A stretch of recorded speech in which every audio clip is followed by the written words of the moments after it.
ល់ខ្ញុំមិនខែពីអ្នកណាគ្មានសង្សារក៏ជីវិតខ្ញុំរស់ធម្មតាចងរីកុំពាក់ព័ន្ធនឹងស្នេហាមិនមែនថាលេងទេ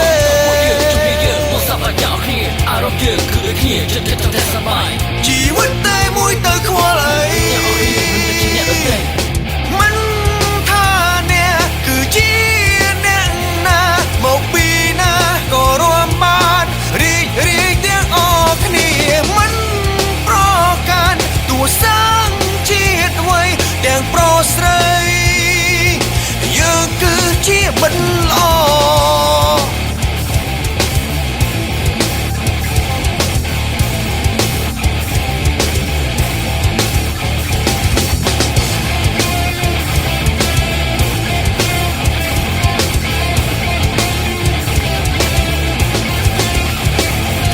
ខ្ញុំមិន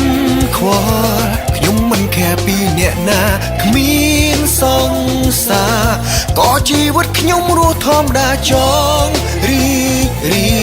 កុំពាក់ព័ន្ធនឹងស្នេហាមិនមែនថាលេងទេ